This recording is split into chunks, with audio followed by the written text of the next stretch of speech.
बात खबर की राजस्थान में आपका बहुत बहुत स्वागत है। मैं रफ़ी अंसारी। आज हम आपको रूबरू कराने जा रहे हैं उनियारा क्षेत्र के हाथीबाटा की, जहां बहुत सारी चीज़ें जुड़ी हुई हैं। यहां पर ये जो हाथीबाटा आप देख रहे हैं, इसकी बहुत सारी कहानियां जुड़ी हुई हैं। नवाबों के टाइम से ये जो आप हाथीबाटा देख रहे हैं, इसकी बहुत हमारे साथ में हमारे उनियारा क्षेत्र के संवाददाता राम बाबूजी शर्मा मौजूद हैं। अब इनसे कई जानकारियाँ मालूम करेंगे।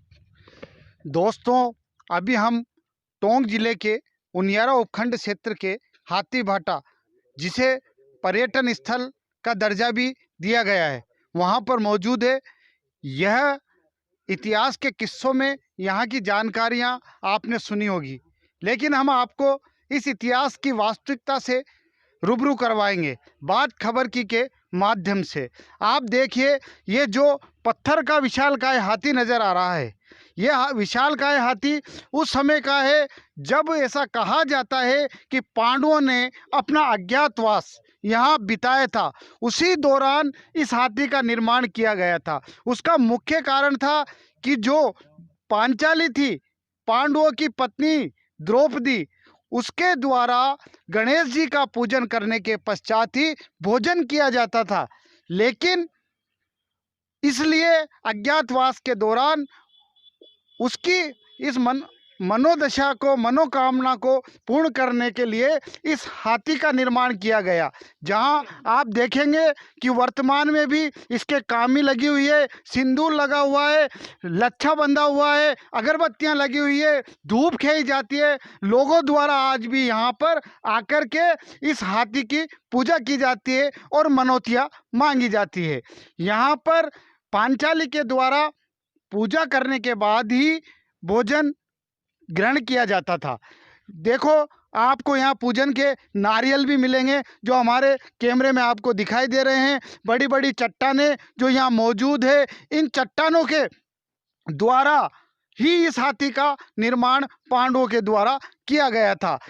यहाँ क्यों इस स्थान को लेकर के कई विशेष मान्यता हैं। इतिहास के पन्नों में ये जानकारियाँ मिलेगी, लेकिन हम आज इस वास्तविकता से रूबरू करवाएंगे। हम आपको अब वह पानी की नदी दिखाने जा रहे हैं, पानी की एक गहरी खाई दिखाने जा रहे हैं, जिसका किसी को पता नहीं कि यह कितनी गहरी होगी। आप देखेंगे, हमारे कैमरामैन आपको दिखाएंगे कि यह जो आपको पानी से भरी हुई गहरी खाई नजर आ रही है, इसके लिए कहा जाता है कि पांडवों ने अपने अज्ञातवास के दौरान भीम के द्वारा अपने पैर के घुटने से यह खाई खोदी थी।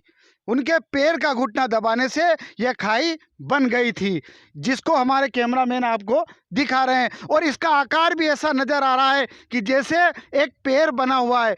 इसे लेकर के इतिहासकारों ने कई खोज की, लेकिन आज तक इतिहासकार इस चीज़ का पता नहीं कर पाए कि यह कितनी गहरी है। पाताल तक यह खाई बनी हुई है। एक और कहा जाता है कि रात के समय में इसके पानी का कलर बदल जाता है, ऐसा कहा जाता है, और इतिहासकारों ने इसकी खोज भी की है। साथ ही आप देखेंगे इस स्थल पर बड़ी बड़ी चट्टानें हैं। पुरातत्व विभाग भी यहाँ पर कई खोज कर चुका, और इसे पर्यटन स्थल का दर्जा भी राज्य सरकार के द्वारा प्रदान किया गया है। लेकिन फिर भी पर्यटन विभाग के द्वारा इसे उपेक्षित रखा जा रहा है। आप देखेंगे, यह पर्यटन विभाग का हमारे कैमरामैन आपको दिखाएंगे, जो पुरातत्व विभाग के द्वारा यह बोर्ड भी लगाया है। लेकिन देखिए, आप इस पे लिखा हुआ भी है, पुरातत्व विभाग के द्वारा जो भी दंड है, यहाँ नुकसान पहुँचाने पर 5,000 रुपये तक का दंड आदि पुरातत्व विभाग के द्वारा लगाया गया है। इसे पर्यटन स्थल घोषित किया जा चुका है। आप यहाँ देखेंगे बड़ी बड़ी चट्टानें भी है। यहाँ पर पांडवों का जो अज्ञातवास हुआ, उस दौरान यह सारा चट्टानें बड़ी बड़ी यहाँ थी।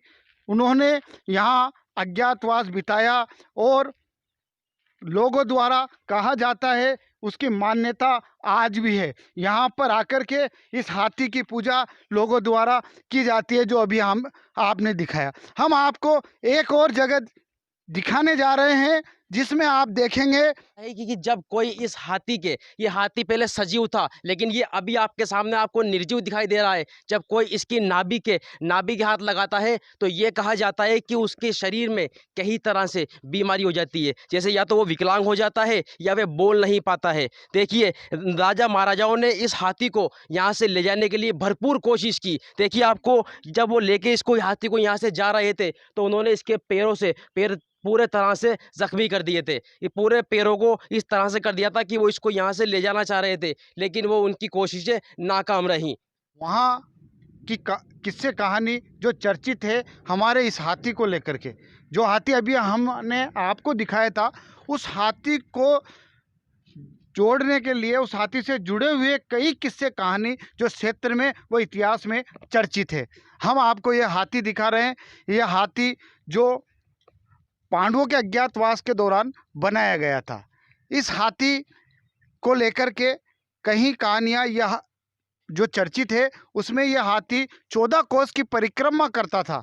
जब पांडव विश्राम किया करते थे उस समय यह हाथी उनकी सुरक्षा के लिए 14 कोस की परिक्रमा करके आया करता था। और इस हाथी के दोनों ओर जो घंटियां लटकी हुई आपको हम दिखा रहे हैं, ये जो घंटियां हैं इनकी इतनी आवाज़ होती थी कि आसपास के गांव के लोग इन घंटियों की आवाज़ सुन करके सोते हुए जग जाया करते थे, उन्हें नींद नहीं आ पाती थी। वही यह हाथी है जो पांडवों की सुरक्षा में लगा रहता था।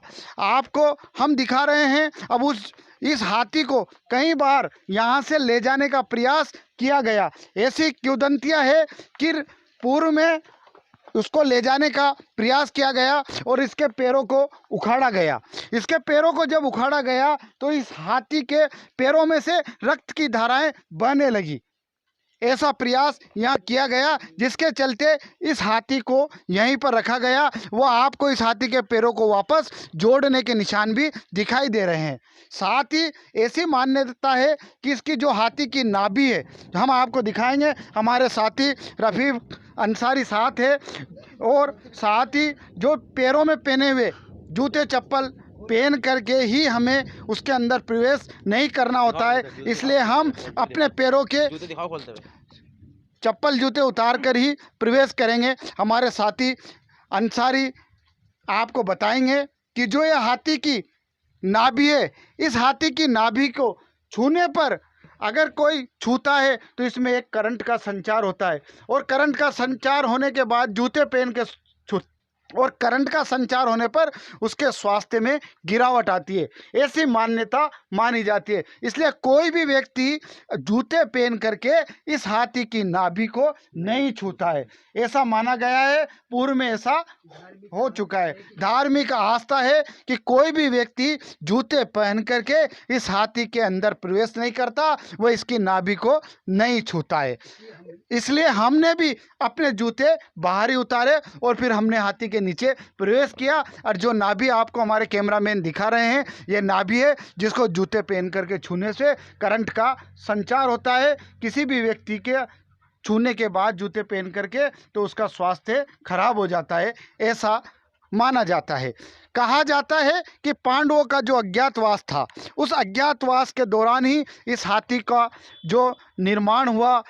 द्रौपदी इसकी पूजा करती थी। वो मान्यताएं मानते हुए लोग आज भी इस विशालकाय हाथी की पूजा करते हैं, मनौतियाँ मांगते हैं। और लोगों में इतनी आस्था है क्योंकि मनौतियाँ भी पूर्ण होने के बाद वो यहाँ पर भोग लगाते हैं। जैसा कहा जाता है कि सवा मणि जो ग्रामीण क्षेत्रों में प्रचलित है, वो सवा मणि तक यहाँ पर की जाती है। लोगों के बच्चों के मुंडन संस्कार आदि कार्यक्रम यहाँ पर संपादित किए जाते हैं।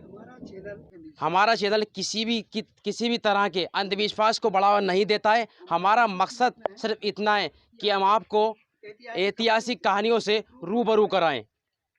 फिर मिलेंगे राजस्थान के ऐसे कहीं किसी दूसरी ऐतिहासिक कहानी के साथ। जुड़े रहिए बात खबर की राजस्थान के साथ।